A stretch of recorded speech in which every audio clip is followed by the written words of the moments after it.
돌직구쇼에 오신 여러분 환영합니다. 저는 신문 읽어주는 남자 김윤수입니다. 앵커가 바뀌었나? 김진 앵커 어디 갔지?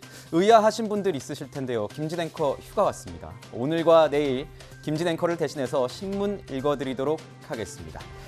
코로나19 심각한 상황입니다. 최근 신규 확진자 하루에만 3,000명, 4,000명을 기록하고 있습니다.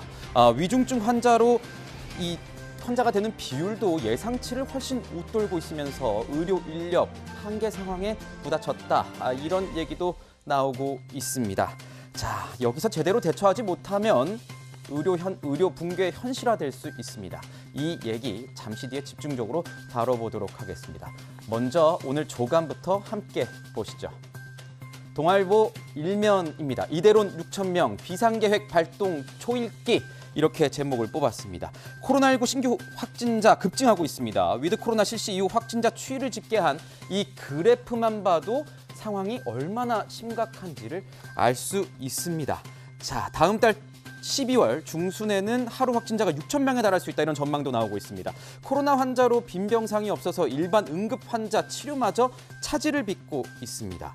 정부는 비상계획을 검토해야 한다, 이런 급박한 상황이라고 판단하고 있는데요.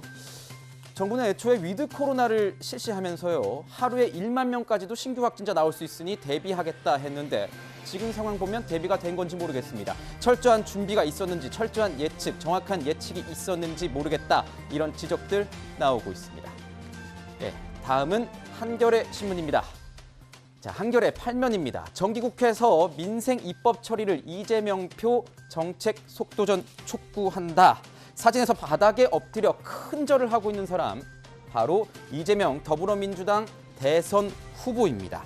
이 후보는 앞서 여러 차례 민주당의 이재명이 아닌 이재명의 민주당을 만들겠다고 말해왔었는데요. 그동안 민주당이 부족했다, 반성하겠다며 사죄의 절을 한 겁니다.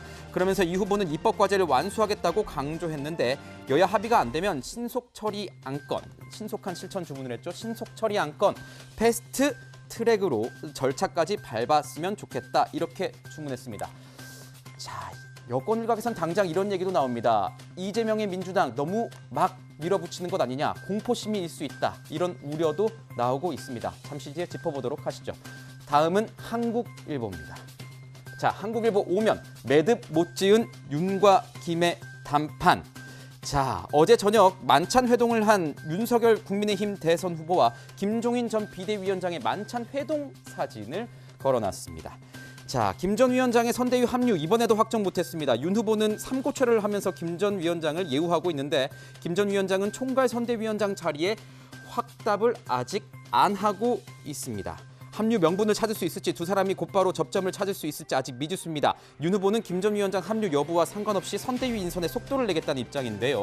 오늘 대선 캠프 실무를 담당할 총괄 본부장 6명을 발표한다고 합니다. 그리고 캠프, 이 선대위는 개문발차, 문을 열고 우선 출발한다고 하는데, 문을 열어놓은 상태에서는 누군가 타기는 쉽겠지만 그만큼 좀 아슬아슬하고 위험하겠죠. 두 사람의 기싸움 좀 더 지켜봐야 될 것 같습니다. 자, 마지막으로 중앙일보입니다. 중앙일보 6면이네요. 9월 결혼과 출생 등 주요 인구 지표가 또 역대 최저치를 기록했다. 인구 절벽 우려에 대한 분석 기사입니다.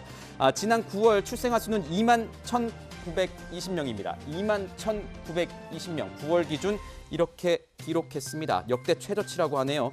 70개월 연속 감소 추세에 있고요. 출생아 수는 주는데 사망자 수는 오히려 늘면서 인구 감소는 역대 최고에 달했습니다. 혼인 건수도 1년 새 10%가 줄었습니다.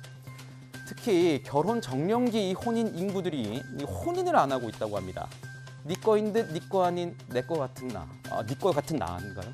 하여튼 우리 이 썸남 썸녀들이 좀 마음 놓고 사랑도 하고 결혼도 하고 출산도 할 수 있게 일자리도, 집 걱정, 이런 걱정 안 할 수 있게 좀 덜어주는 게 먼저 아닐까 싶네요. 지금까지 신문 읽어주는 남자였습니다.